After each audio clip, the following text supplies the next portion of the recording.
Hello అండి, welcome to Lakshmi ఓలోలాస్ kitchen. నేను మీ లక్ష్మి. ఈరోజు వీడియోలో వినాయకునికి ఎంతో ఇష్టమైనటువంటి ప్రసాదం పాల తాలికల్ని ఎలా ప్రిపేర్ చేసుకోవాలో చూపిస్తున్నాను.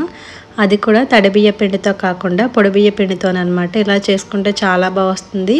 అండ్ మనకి బెల్లం వేసినా కూడా పాలు విరిగిపోకుండా ఎలా ఉండాలో కూడా చూపిస్తున్నాను.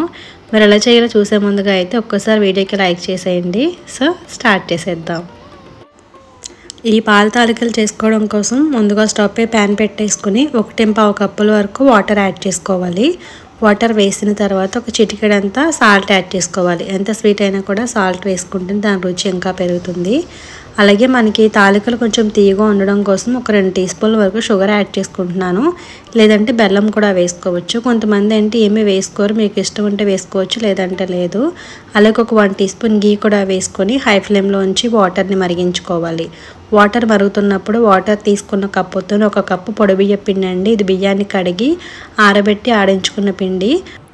ఈ బియ్యపిండి అంతా కూడా వేసేసుకుని మీడియం ఫ్లేమ్లో ఉంచి అంతా కూడా బాగా మిక్స్ చేసుకోవాలి. అంటే ఉండల్లాగా లేకుండా బాగా గరిటెతో కలుపుకుంటూ ఉండాలన్నమాట, మ్యాష్ చేసుకుంటూ. ఈ విధంగా అంతా కలుపుకుంటే మనకి ఇమీడియట్గానే వాటర్ అనేది ఎగిరిపోయి ముద్దగా వచ్చేస్తుంది అనమాట. చూసారు కదా, ఈ విధంగా ఉంటుంది. ఇలా ఉన్నప్పుడే మనం స్టవ్ ఆఫ్ చేసేసుకుని మూత పెట్టేసి దీన్ని ఒక 5 నిమిషాల పాటు అలా వదిలేస్తే మనకి బాగా ఉడుకుతుంది. సో 5 నిమిషాల తర్వాత మూత తీసుకుని మనకు కొంచెం గోరువెచ్చగా ఉంటుంది చూడండి. అలా ఉన్నప్పుడే దీన్ని ఒక పళ్ళెల్లోకి యాడ్ చేసేసుకోవాలి. ఇది కనుక పూర్తిగా చల్లారిపోతే మనకి బాగా ముద్దలాగా అయిపోతుంది గట్టిగా. దానివల్ల మనకి తాలికలు చేసుకోవడానికి వీలుగా ఉండదన్నమాట. అందుకోసం కొంచెం గోరువెచ్చగా ఉన్నప్పుడే ఇలా ఒక ప్లేట్లోకి వేసేసుకొని చేతితో బాగా ఉండల్లాగా ముద్దలా ఉంది కదా, అంతా కూడా బాగా మ్యాష్ చేసుకోవాలి. మనకి బాగా ఉడికిపోతే కనుక బాగా మ్యాష్ అయిపోతుంది. సో చూపిస్తున్నాను చూడండి, ఈ విధంగా అంతా కూడా బాగా ఒత్తుకుంటూ మనకి చపాతీ పిండి ఎలా అయితే ఉంటుందో సేమ్ అలానే వచ్చేలాగా బాగా ఒత్తుకుంటూ దగ్గరికి ముద్దలాగా చేసేసుకుని రెడీగా పెట్టేసుకోవాలి. అలాగే ఈ పిండి కూడా మనకి ఎక్కువగా ఆరిపోకూడదు అనమాట. ఒకవేళ మనకి తాలికలు చేసుకోవడానికి టైం పడుతుంది అనుకుంటే కనుక దీనిపైన ఏదైనా మూతను పెట్టుకొని పక్కన పెట్టేసుకోవాలి. ఇలా ముద్దలాగా చేసుకున్న తర్వాత మనకి అవసరం అనుకుంటే కొద్దిగా పొడిపిండిని జల్లుకుంటూ మనం వీటిని తాలికల్లాగా చేసుకోవచ్చు. పొడిపిండితో చేసుకుంటే ఏంటంటే చాలా బాగా వచ్చేస్తాయి. లేదంటే గీ కూడా యూజ్ చేసుకోవచ్చు. అయితే మన పిండిలో వేసుకున్నాం కాబట్టి చేతికి ఏమీ అంటుకోదు. దానివల్ల పొడిపిండి వేసుకుంటే సరిపోతుంది.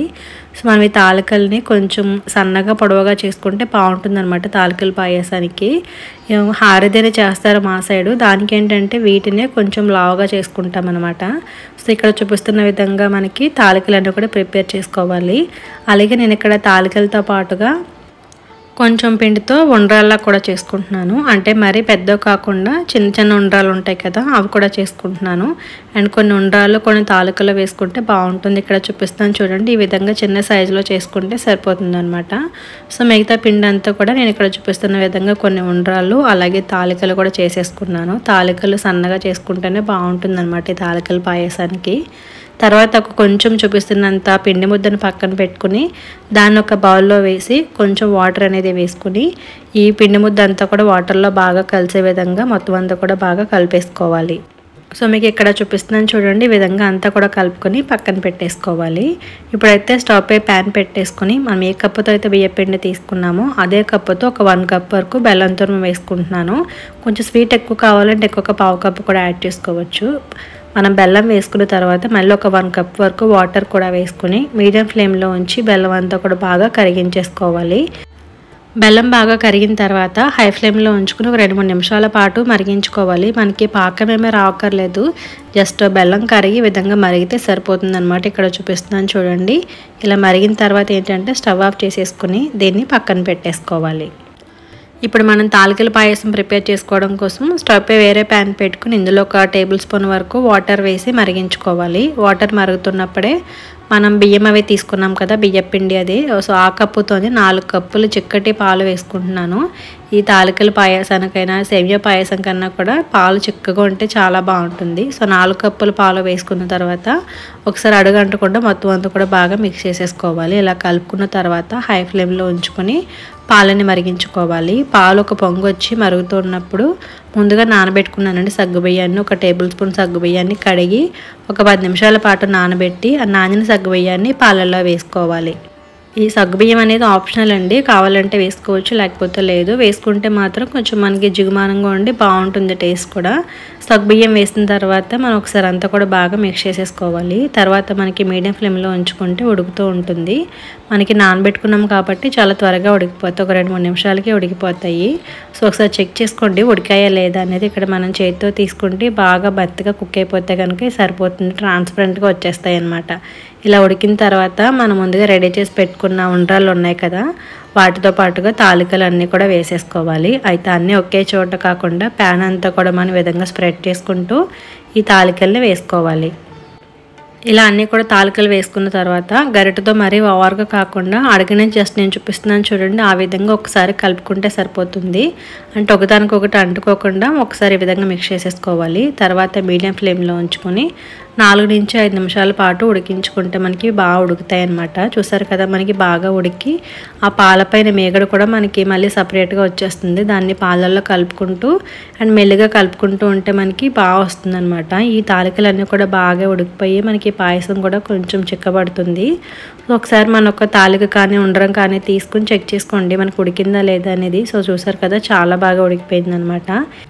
ఇలా ఉడికిన తర్వాత మనం ముందుగానే బియ్యపిండి మిశ్రమాన్ని వాటర్లో కలిపి ఉంచుకున్నాం కదా, అదంతా కూడా వేసేసుకోవాలండి. వేసుకుని నెమ్మదిగా ఒకసారి కలుపుకోవాలి. ఇలా బియ్యపిండి మిశ్రమం వేసుకోవడం వల్ల ఏంటంటే మనకి పాయసం అనేది చిక్కబడుతుంది.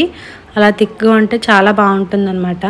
సో ఈ విధంగా వేసుకుని ఒకసారి మిక్స్ చేసేసుకున్న తర్వాత మనకి ముందుగానే మనం బెల్లం కూడా పాకం పెట్ట వేసుకున్నాం కదా, బెల్లం డైరెక్ట్గా వేస్తే కనుక పాలు విరిగిపోతాయి. ఇలా మనం పాకం అంటే కరిగించి వేసుకున్నాం కదా, సో దీనిలో వేసుకోవడం వల్ల ఏంటంటే మనకి పాలు విరిగిపోవు అనమాట. ఏమైనా డస్ట్ ఉంటే కనుక ఈ విధంగా వడకట్టేసి వేసుకుని ఒకసారి అంతా కూడా బాగా కలుపుకుంటూ మిక్స్ చేసేసుకోవాలి.